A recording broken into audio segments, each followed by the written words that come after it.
Welcome to the Week 6 recap. If you haven't already seen it, this week we finished up the most recent video on the main channel, so specifically the Rescue Hedgehog Valentine's Day video. I think one of the things that I want to do on the side channel is to have a small wrap party for each completed project. A wrap party is after you finish filming and editing and things, you wrap up the production. And I think it'd be fun if in the future I could celebrate with a wrap, like a food thing.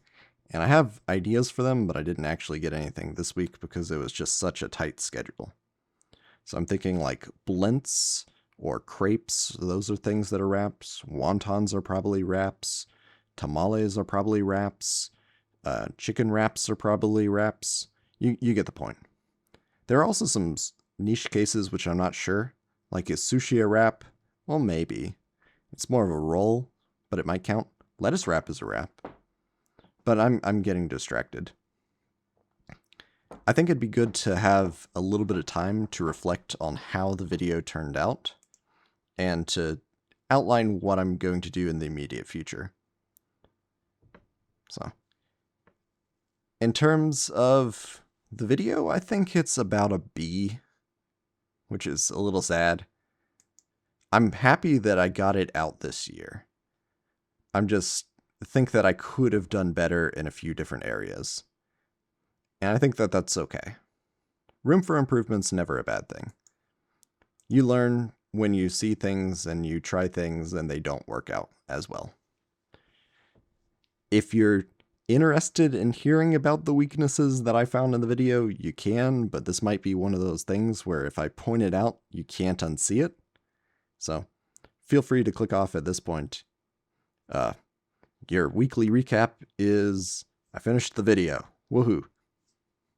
But some of the flaws that I actually found were in the audio editing department, where I repeated a couple phrases and then didn't catch it until the very last portion of video editing, right where I go through and preview the whole video before I export it.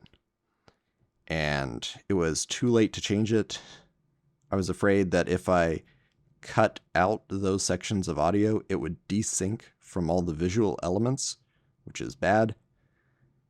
So I ended up muting, and then there are a few points in the video where there are minor pauses. I think none are more than 3 seconds, so it should be fine.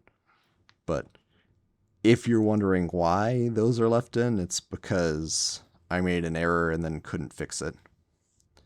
If I had more time, I would have definitely been able to change it, but I think constraints are necessary in order to actually get anything out.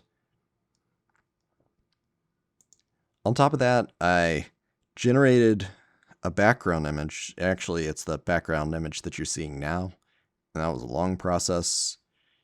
And still working on XML logic. But the fact that I didn't use it and it ate up so much time during the production process is a little hurtful. The looping gave me some difficulty. I really hope that the two borders where it's got the 128 by 128 images stacked 90 high and then it loops for the entire duration of the video, I hope that that comes out well on smaller screens. It's also in the background of this video too. But my concern is that it's going to not be very readable in tiny phone displays. And I didn't have time to properly export and then test and then be able to re-export if it was a problem. So it's a bug that got shipped with the product, unfortunately. There's a lot of little flaws like this in every single project, and it's good for me specifically to reflect on them because that means that I have room to improve things in the future, to be aware of the limitations that I currently have, and to be able to dream of better creations in the future. In terms of what pushed the envelope with this video, we got that scrolling background, little bit of different compositing techniques. I'm still working with the vignettes, I think is the wrong way. I tried to do a wipe transition that used black and white PNG to map it correctly, but I couldn't get that to work out right. I tried generating XML files directly, and I shifted to a higher resolution. So there's a lot of ambition that went behind this. I didn't even mention all the coding stuff. I did a lot of work learning Python code, but not in the traditional, this is a big accomplishment in the jank, let's get it to work, okay, sort of way, the vibe code way, which I guess is something. One of the things I realized this year is that I'm moving in the direction of generating tools for production. So no longer am I relying on what already exists, but I'm making some pieces of custom tailored software specifically to help with the production process. And that's going to be ironing out a lot of kinks and bugs, I guess. But that's just part of the process. One thing that I have heard about Pixar is that they tried to do something new in a way that pushed the industry forward with every film. And after Toy Story, of course, was just a monumental achievement. The first viable CG film, and it was just crazy for the time. Parts of it hold up today, but parts of it are a little rough. The only ones that I can remember right now are, I remember hair was one thing that they tried to improve on in Brave, and you can see it. Like, main character definitely has a lot of hair. And I think The Good Dinosaur is when they really started nailing down water physics and transparency. But don't quote me on either of those.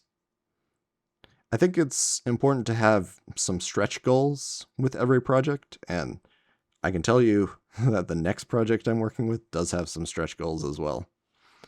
So there's going to be a little bit of a break.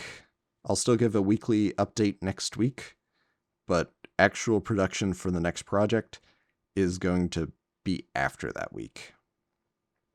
There will be minor changes and things, but fingers crossed that I can get out the March video that I was supposed to get out last year. Fingers crossed. Wish me luck.